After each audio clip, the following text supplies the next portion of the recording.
तो दोस्तों आज का हमारा टॉपिक है यूपी बोर्ड एग्जाम 2025 का कक्षा 12 केमिस्ट्री के मोस्ट इंपॉर्टेंट टॉपिक जो हमारे बोर्ड एग्जाम में पूछे जाते हैं। तो आज की वीडियो में दोस्तों हम 5 मोस्ट इंपॉर्टेंट टॉपिक को पढ़ेंगे जो हमारे बोर्ड एग्जाम में हमेशा से पूछे जाते हैं। सबसे मोस्ट इंपॉर्टेंट टॉपिक यही 5 टॉपिक हैं। दोस्तों अगर आपने वीडियो को पूरा देख लिया तो आपको इस वीडियो से कम 15 नंबर का क्वेश्चन आपको मिल जाएगा। तो देखिए आज की वीडियो में हम क्वेश्चन आंसर दोनों को पढ़ेंगे। तो देखिए क्वेश्चन हमारा क्या है, पहला टॉपिक हमारा है मोल अंश। तो देखिए मोल अंश क्या होता है। देखिए क्या होता है मोल अंश। मोल अंश एक भौतिक राशि है जो मिश्रण में किसी एक घटक के मोल की संख्या को मिश्रण में सभी घटकों के मोल की संख्या की कुल संख्या से विभाजित करने पर प्राप्त की जाती है। जो मोल अंश होता है एक भौतिक राशि है जो मिश्रण में किसी एक घटक के मोलों की संख्या को मिश्रण के सभी घटकों के मोलों की संख्या के कुल योग से विभाजित करते हैं। मान लीजिए कि चीनी और पानी घुला हुआ है, तो चीनी और पानी, मान लीजिए चीनी के मोलों की संख्या 2 है और पानी के मोलों की संख्या 3 है। तो पानी और चीनी के मोलों की संख्या को हम जोड़ देंगे 2 + 3 और बाकी हमारा मान लीजिए कोई 2, मान लीजिए हम किसी एक मोलों की संख्या, मान लीजिए हम जो हमारा पानी है उसके मोलों की संख्या लेते हैं 2, तो हमारा क्या हो जाएगा मोल अंश 5/2 इस प्रकार से होता है। किसी एक मोलों की संख्या और मतलब दोनों का हम जोड़ लेंगे, पहले दोनों घटकों के मोलों की संख्या को जोड़ेंगे, उसके बाद बटे में क्या करेंगे किसी एक मोलों की संख्या को विभाजित करेंगे तो हमारा आएगा मोल अंश। कह रहा है कि देखिए मिश्रण में किसी एक घटक के मोलों की संख्या को मिश्रण के सभी घटकों के मोलों की संख्या से विभाजित करके प्राप्त की जाती है। अब देखिए मोल अंश का सूत्र क्या होता है। देखिए मोल अंश का सूत्र xi = ni/nt। तो देखिए क्या होता है xi क्या होता है घटक i के मोलों की मोल अंश, मतलब एक घटक के मोल अंश। दूसरा है ni घटक i के मोलों की संख्या और फिर अगला है nt यानी मिश्रण के सभी घटक के मोलों की संख्या। तो इस प्रकार से हमारा मोल अंश बराबर क्या होता है सभी घटकों के मोलों की संख्या और बटे में क्या होता है कुल मोलों की संख्या। अब देखिए आगे क्या है हमारा मोल अंश के गुण। तो देखिए मोल अंश का गुण क्या होता है, नंबर 1 मोल अंश 0 से 1 के बीच होता है। दूसरा है मोल अंश का योग, मोल अंश का योग 1 होता है। तीसरा है देखिए मोल अंश मिश्रण की सांद्रता को दर्शाता है। अब देखिए अगला है मोल अंश के उपयोग। तो देखिए क्या होता है मिश्रण की सांद्रता को निर्धारित करने में मोल अंश का उपयोग होता है। दूसरा है रासायनिक अभिक्रियाओं में पदार्थ की मात्रा को निर्धारित करने में। तीसरा है विलयन के गुणों को समझने में और चौथा है गैस के मिश्रण के गुणों को समझने में। अगला देखिए हेडिंग क्या है मोल अंश के उदाहरण। तो देखिए मोल अंश के उदाहरण क्या हैं, नंबर 1 हवा में ऑक्सीजन का मोल अंश 0.21 है। दूसरा है पानी में हाइड्रोजन का मोल अंश 0.67 है और तीसरा है एक मिश्रण में एथिल अल्कोहल का मोल अंश 0.4 है। अब आगे देखिए मोल अंश के लाभ। तो देखिए नंबर 1 क्या है, देखिए मोल अंश के लाभ क्या है। देखिए क्या है मोल अंश का लाभ, यहाँ पे देखिए मोल अंश का लाभ क्या है। नंबर 1 मिश्रण की सांद्रता को आसानी से निर्धारित करने में। दूसरा है रासायनिक अभिक्रियाओं में पदार्थों की मात्रा को निर्धारित करने में और तीसरा है विलयन के गुणों को समझने में और चौथा है गैस मिश्रण के गुणों को समझने में। अब देखिए दूसरा टॉपिक हमारा क्या है राउल्ट का नियम। तो राउल्ट का नियम मोस्ट इंपॉर्टेंट टॉपिक है। देखिए राउल्ट का नियम क्या होता है, देखिए पहले उसे समझ लेते हैं उसके बाद इसका नियम पढ़ेंगे हम। देखिए राउल्ट का नियम जो होता है एक भौतिक राशि है या एक भौतिक नियम है जो विलयन में घुले हुए पदार्थों के वाष्प दबाव को दर्शाता है, यानी वाष्प दाब को दर्शाता है। यह नियम 1887 में फ्रांसीसी वैज्ञानिक फ्रांसिस मैरी राउल्ट द्वारा प्रतिपादित किया गया था। अब देखिए राउल्ट का नियम होता क्या है। देखिए विलयन में घुले हुए पदार्थ का वाष्प दबाव उसकी मोल अंश के अनुपात में होता है, ये होता है राउल्ट का नियम। तो देखिए राउल्ट का नियम का गणितीय रूप क्या होता है, देखिए P0 × x। तो देखिए जहां पे P जो हमारा है क्या है, ये जो P है ये क्या है विलयन के में घुले हुए पदार्थ का वाष्प दाब और दूसरा P0 जो है यहाँ पे यह है शुद्ध पदार्थ का वाष्प दाब और तीसरा हमारा x है घुले हुए पदार्थों के घुले हुए पदार्थ का मोल अंश। देखिए अगला टॉपिक क्या है अगला टॉपिक हमारा है राउल्ट का नियम के महत्व। तो देखिए राउल्ट के नियम का महत्व क्या है। नंबर 1, विलयन के गुणों को समझने में। दूसरा है वाष्प दबाव को निर्धारित करने में। तीसरा है रासायनिक अभिक्रियाओं में पदार्थों की मात्रा को निर्धारित करने में। और चौथा है विलयन की सांद्रता को निर्धारित करने में। आगे देखिए अगला टॉपिक हमारा है राउल्ट के नियम का उदाहरण। तो देखिए पहला हमारा क्या है। नंबर 1, पानी में चीनी का वाष्प दबाव। दूसरा है अल्कोहल में पानी का वाष्प दाब। तीसरा है एक मिश्रण में 2 या 2 से अधिक पदार्थों का वाष्प दाब। देखिए राउल्ट के नियम के लाभ क्या हैं। देखिए नंबर 1, विलयन के गुणों को समझने में। दूसरा है वाष्प दबाव को निर्धारित करने में। और देखिए तीसरा क्या है, रासायनिक अभिक्रियाओं में पदार्थों की मात्रा को निर्धारित करने में। और चौथा है विलयन की सांद्रता को निर्धारित करने में। देखिए अगला हेडिंग हमारा है चालकता। देखिए चालकता क्या है। चालकता एक भौतिक गुण है जो किसी पदार्थ की विद्युत या ऊष्मा को प्रवाहित करने की क्षमता को दर्शाता है। यह गुण पदार्थ के अणुओं की संरचना और उनके बीच के संबंधों पर निर्भर करता है, जो चालकता होता है। तो देखिए चालकता के प्रकार क्या हैं।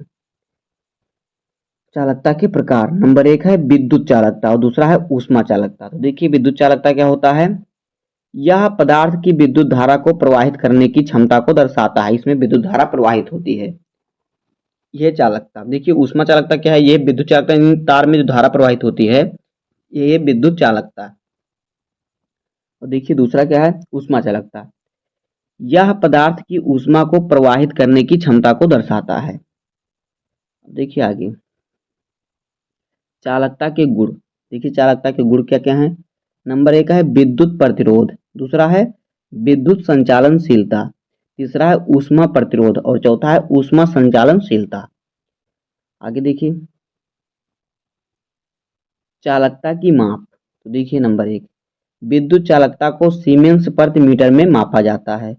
दूसरा है ऊष्मा चालकता को वाट प्रति मीटर केल्विन में मापा जाता है। अब देखिए चालकता के उदाहरण। तो देखिए चालकता के उदाहरण क्या है। नंबर 1, धातुएं जैसे कि तांबा एवं एल्यूमिनियम, जिसमें धारा प्रवाहित हो सके वही चालकता होता है। देखिए कुछ तरल पदार्थ जैसे कि पानी, अमोनिया, इसमें भी धारा प्रवाहित होती है। कुछ ठोस पदार्थ जैसे कि ग्रेफाइट और सिलिकॉन, इसमें भी धारा प्रवाहित होती है, यानी विद्युत का संचालन हो सकता है। अब देखिए अगला है चालकता के उपयोग। तो देखिए नंबर 1 है विद्युत उपकरणों में, जो विद्युत का सामान होता है जिसमें धारा प्रवाहित होती है वही तो चालकता है। दूसरा है इलेक्ट्रॉनिक उपकरणों में। तीसरा है ऊष्मा संचारण में और चौथा है ऊर्जा संचारण में। अगला हेडिंग देखिए क्या है चालकता के लाभ। तो देखिए क्या है। नंबर 1 है ऊर्जा की बचत।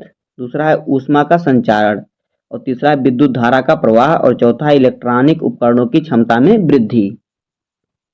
अब आगे देखिए अगला टॉपिक हमारा है आदर्श गैस। तो देखिए आदर्श गैस क्या होता है। देखिए आदर्श गैस एक सैद्धांतिक गैस है जो वास्तविक गैसों के व्यवहार को लगभग दर्शाती है। आदर्श गैस की परिभाषा में निम्नलिखित विशेषताएं होती हैं। देखिए क्या विशेषताएं होती हैं आदर्श गैस में।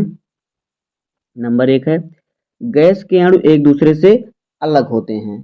दूसरा है गैस के अणु एक दूसरे पर कोई बल नहीं लगाते। और तीसरा है गैस के अणु का आयतन शून्य होता है। चौथा देखिए गैस के अणु की गति यादृच्छिक होती है। और चौथा है गैस का तापमान और दबाव एक दूसरे पर निर्भर करता है। आगे देखिए आदर्श गैस के समीकरण। तो देखिए आदर्श गैस का समीकरण क्या होता है।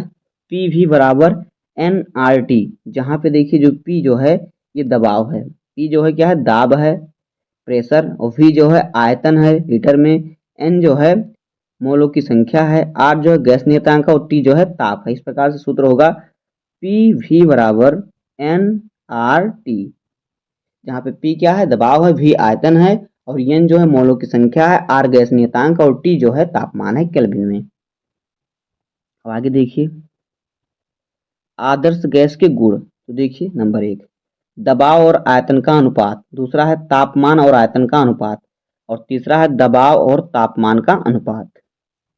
अब देखिए आदर्श गैस के उपयोग। तो देखिए आदर्श गैस का उपयोग क्या है। नंबर 1 क्या है, गैसों के गुणों को समझने में। दूसरा है रासायनिक अभिक्रियाओं में गैसों के व्यवहार को समझने में।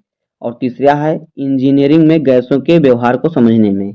और चौथा है विमान और अंतरिक्ष अनुसंधान में। देखिए आदर्श गैस के उदाहरण, आदर्श गैस कौन कौन से हैं। नंबर 1 है हाइड्रोजन गैस, दूसरा है नाइट्रोजन गैस, और तीसरा है ऑक्सीजन गैस, और चौथा है हीलियम गैस। अब देखिए आदर्श गैस गैस के वास्तविक गैसों से अंतर, मतलब इसे आदर्श गैस क्यों कहते हैं, मतलब ये आदर्श गैस कैसे बना, ये क्यों आदर्श गैस है। तो नंबर 1 देखिए, नंबर 1 देखिए क्या है इसकी वास्तविकता।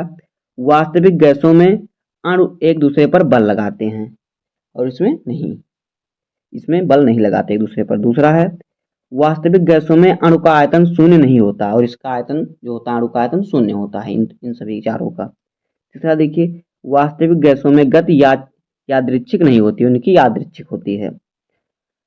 अब देखिए अगला टॉपिक है विद्युत चालक। तो देखिए विद्युत चालक क्या होता है। विद्युत चालक एक पदार्थ होते हैं जो विद्युत धारा को आसानी से प्रवाहित करने की अनुमति नहीं देते, अनुमति देते हैं, यानी जैसे कि जिसमें विद्युत धारा आसानी से प्रवाहित हो सके, जिसमें करंट आ जा सके, यही है विद्युत चालक। ये पदार्थ विद्युत आवेश को अपने अणुओं के बीच स्थानांतरित करने में सक्षम होते हैं। अब देखिए विद्युत चालक के गुण। तो देखिए नंबर 1 क्या है, उच्च विद्युत संचालनशीलता, दूसरा है निम्न विद्युत प्रतिरोध, और तीसरा है उच्च तापमान पर भी विद्युत संचालनशीलता बनाए रखने की क्षमता। ये होते हैं विद्युत चालक के गुण। चौथा देखिए क्या है, अगला टॉपिक है विद्युत चालक के उदाहरण। नंबर 1 है धातुएं जैसे कि तांबा, एल्यूमिनियम और सोना। दूसरा है कुछ धातु मिश्रण जैसे कि स्टील, स्टील में भी विद्युत चालक होता है।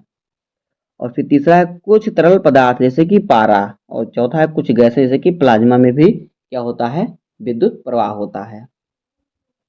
कौन सा प्लाज्मा, जो आप देखते हैं ये जो बल्ब होता है लाइट में लगा होता है, इस प्रकार से पीला वाला बल्ब जो जलता है इस प्रकार से लाइट बल्ब के अंदर लगा होता है, तो यहाँ पे ही प्लाज्मा लगा हुआ होता है जो जलता है। देखिए इस प्रकार से होता है बल्ब, तो यहाँ पे प्लाज्मा लगा होता है इस प्रकार से, इस प्रकार से बल्ब बना होता है, तो यहाँ पे इस प्रकार से प्लाज्मा लगा होता है, यही जलता है। आगे देखिए विद्युत चालक के प्रकार। नंबर 1 है धात्विक चालक, दूसरा है आयोनिक चालक, तीसरा है इलेक्ट्रॉनिक चालक, और चौथा है सुपर कंडक्टर। अब देखिए अगला हेडिंग है विद्युत चालक के उपयोग। नंबर 1 विद्युत तारों में विद्युत चालक का उपयोग होता है। इलेक्ट्रॉनिक उपकरणों में, जो इलेक्ट्रॉनिक बाइक आती हैं, इलेक्ट्रॉनिक गाड़ियां आती हैं, मोटर आते हैं उसमें। तीसरा है मोटरों में, और चौथा है जनरेटरों में, और पांचवा है विद्युत ऊर्जा संरक्षण में। आगे देखिए क्या है विद्युत चालक के लाभ। तो देखिए नंबर 1 है उच्च विद्युत संचालनशीलता, दूसरा है निम्न विद्युत प्रतिरोध, और तीसरा है उच्च तापमान पर भी विद्युत संचालनशीलता बनाए रखने की क्षमता, और चौथा है लंबे समय तक चलने वाले। आगे देखिए अगला हेडिंग हमारा है विद्युत चालक के नुकसान। नंबर 1 है उच्च लागत, इसमें अधिक खर्चा होता है। दूसरा भारी वजन, इसका वजन भारी होता है। देखिए तार जो लगा हुआ है आपके गांव में, उसका कितना वजन होता है, भारी होता है। तीसरा तापमान में परिवर्तन से प्रभावित होता है, ये जो होता है तापमान में जब परिवर्तन होता है तो ये भी प्रभावित होता है। गर्मी में देखेंगे तो आप तार लटक जाता है, पिघल कर हल्का हल्का मतलब नीचे हो जाता है, और सर्दी में तन जाता है। चौथा देखिए कुछ चालकों में विद्युत प्रतिरोध बढ़ने की समस्या होती है। कुछ चालकों में विद्युत प्रतिरोध कभी अधिक होता है, कभी कम हो जाता है। तो दोस्तों इस प्रकार से हो जाएगा क्लास 12 केमिस्ट्री का मोस्ट इंपॉर्टेंट टॉपिक। उम्मीद है कि आपको वीडियो पसंद आया होगा। अगर आपको वीडियो पसंद आया हो तो वीडियो को लाइक कर दीजिएगा, और चैनल पर नए सब्सक्राइब कर दीजिए, बेल आइकन को प्रेस कर दीजिए, क्योंकि बोर्ड एग्जाम के हर इंपॉर्टेंट टॉपिक का वीडियो आपको चैनल पर मिलता रहेगा। तो मिलते हैं किसी